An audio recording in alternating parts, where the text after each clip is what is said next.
Mayor Belmonte, kamusta na po ang ating bakunahan at kamusta na po yung pagbibigay ng ayuda dyan po sa Quezon City? Mayor?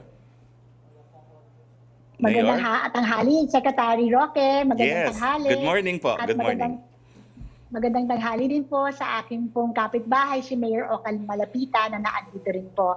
At nais ko pong ipahiwatig ang vaccination status po ng Lungsod Quezon sa pamamagitan po ng isang maikling PowerPoint presentation. Kung pahihintulutan po ninyo ako, Yes, ma'am. para mas lalo pong maunawaan ng ating pong mga mamamayan. Yes, so ang pangalan po ng aming pong kampanya ay QC Protect Todo sa Bakunang Sigurado. At ito po ang ating update as of August 12, 2021. Next slide po.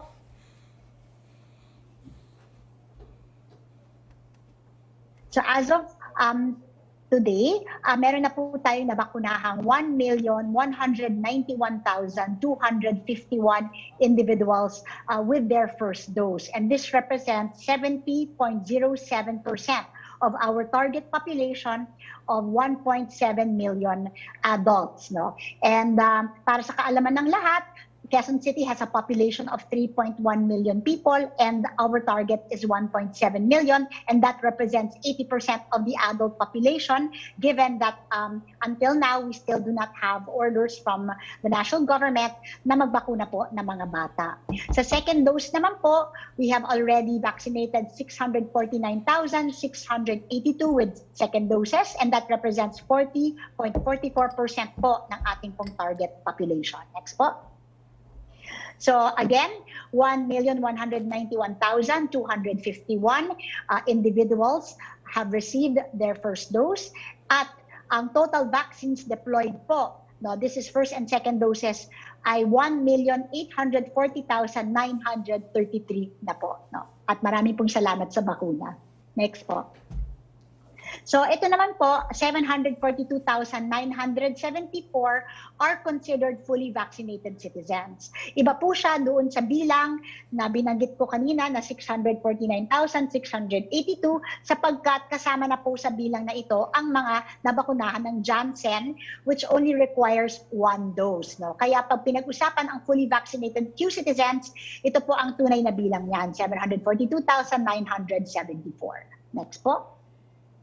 So ito lang po ang mga nabakunahan na based on priority group. Sa A1 po, 84,672 first dose, second dose 72,986, A2 or senior citizens 188,200, at second dose po 119,364. Ang persons with comorbidities o A3 265,928 at 207,871 naman na sa second dose. Sa A4 po, essential workers, 423,090 for first dose, 182,023 for second dose.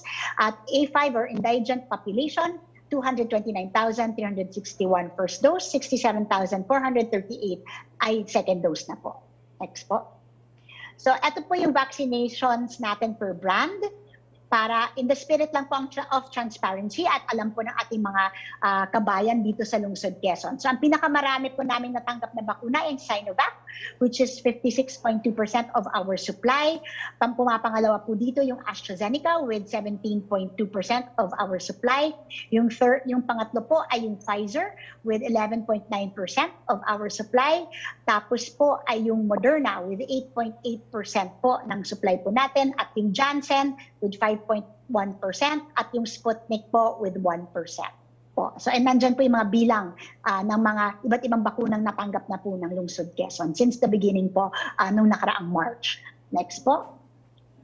So ito po ang doses administered per month. Napapansin naman po natin nung March, April ay mababa lang po ang nabakunahan natin, tapos pataas po siya ng pataas. So yung kulay red po, ito po yung first dose. So 92,809 versus 1,815 nung second dose sa April na po ito. Sa May naman, 184,807 for first dose, 79,603 second dose. Sa June, tumaas na po, 260,094 for first dose, 117,481 for second dose. Sa July po, yan, mataas na po tayo with 347,358 for first dose and 356,432 sa second dose. Ngayon pong August, makikita naman po natin kasi simula pa lang ng buwan ng August pero nakapagpapakuna na po tayo ng 289,908 for first dose at 93,251 for second dose. Next po. So ito po ay very interesting graph. Kung mapansin niyo may mga high points at tapos bumababa po siya. Yung high points po represents the number of sites that we have. At syempre po, ang ibig sabihin nito, pag mataas po ang graph, ibig sabihin nun ay marami pong sites ang ating pong nabuksan at ito po ay katumbas ng dami po ng bakuna na ating pong natatanggap. At ang bilang po na to, yung 60, yan po ang pinakamaraming sites na nabuksan na sa Lungsod Quezon. Kaya ang aking yung mensahe kay Secretary Harry Roque bilang taga Lungsod Quezon ay mapapansin niyo po, Sec Harry, na kayang-kaya naman po ng Lungsod Quezon ang magpabakuna ng maraming tao at magbukas po ng maraming sites basta't po meron po tayong steady supply of vaccines dito po sa Lungsod Quezon. So ito po ang highest single day vaccinations po natin para po sa kaalaman ng ating pong mga kalunsod. So on July 14, we vaccinated 50,043. On August 5, 43,966. On August 9, 49,748. Yung champion date po namin was August 10, 55,508 po ang naamin na bakunahan at August 11 ay 53,897. Actually po, kung mas marami pa po ang supply, ay na-plot na po namin, nakakayanin po namin ang 60,000 per day. Next po.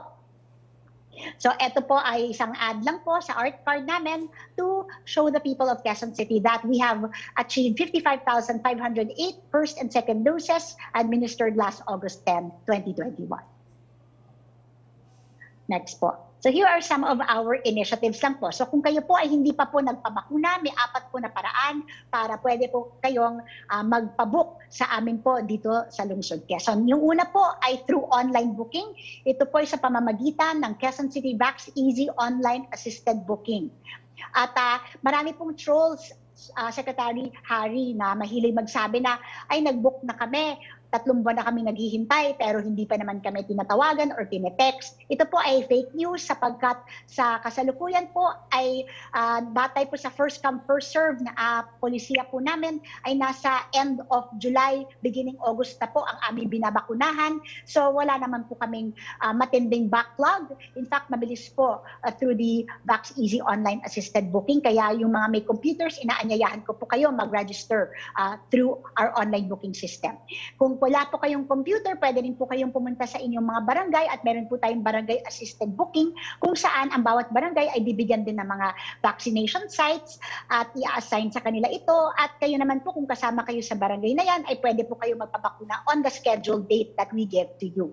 Meron din po tayong HOA registration. Ang ating pong partnership with the HOA is that if the Homeowners Association like Barangay White Plains, kung saan nakatira si Secretary Harry, ay gusto magpabakuna, sagot po ninyo ang medical team, sagot po namin ang vaccinations at lahat po ng mga marshals at vax cards at supervision ay sagot po ng local government. Pati na rin po syempre ang bakuna.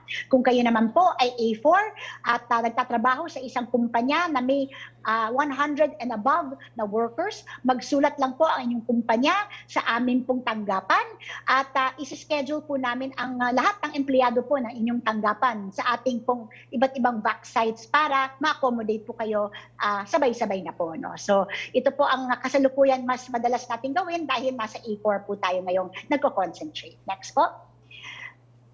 So here are other ways of rolling out our vaccinations. We have home service vaccination for bedridden residents, and we have already administered 1,776 doses, 278 requests.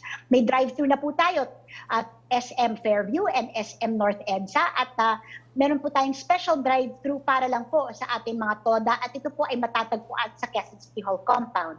12,301 na po ang na-administer namin through our drive-thru system. Meron din po tayong bakuna all day and all night. vaccine rollout at naging bisita po natin si Secretary Roque, one of our bakuna knights. At ang ating pong na-administer dito ay 76,961 na po. No? And then, meron po tayong mga defaulters, those who missed their second dose. So we also have special rollouts for them.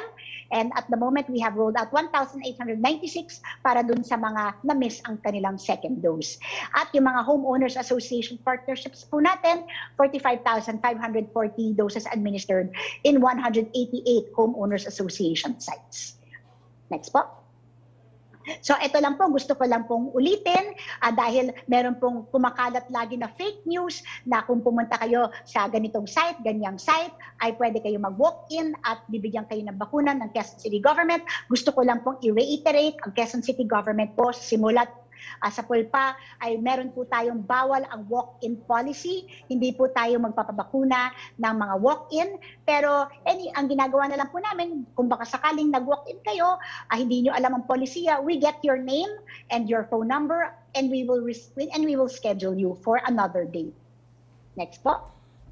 So ang targets lang po natin, ito po ang gustong pakinggan pa ni Secretary Harry. So ang remaining population na lang po natin na kailangan bakunahan para maabot po ang population protection or 1.7 million vaccinated adults ay 508,000 na lang po, 749. And that represents 29.92% of our population. Kung tuloy-tuloy lang po ang ating pong pagbabakuna, and we do this in an average of 40 sites with 1,500 people per site, ay matatapos na po ang Quezon City by August 28, 2021. So sa buwan po ng Agosto, kaya pong matapos ng Quezon City ang pababakuna ng lahat po ng ating pong mga target vaccinees, no? Kung tuloy-tuloy lang po ang daloy ng bakuna sa ating pong lungsod. And of course, kung kasama ang second dose, ay kakayanin po namin matapos way before the Christmas season ang ating pagbabakuna dito sa Quezon City, October 1, 2021, kaya na pong matapos. Again, this is kung tuloy-tuloy po ang daloy ng bakuna sa ating pong lungsod, no? And in total, we would have achieved herd immunity, or I would say population protection, in 6.33 months. Now, starting March 22, 2021, when we first administered ang pinakaunang dose po sa Quezon City. So next po. Congratulations Ayan. Mayor Joy Thank you po, Belmonte. tapos na. Opo, at I look forward to a commemoration event po, no, when we reach complete date for first dose and complete date for second dose. Sasabihan ko lang po ating mga televiewers, ang Quezon City po ay isa sa pinakamalaking syudad sa Metro Manila at ang mabuting balita po, end of the month, August, tapos na ang first dose ng lahat ng mga 70% of population at Oktubre, matatapos na po ang lahat na dapat mabakunahan kung tuloy-tuloy nga lang po ang pagdating ng bakuna. Congratulations, Mayor Joy Belmonte.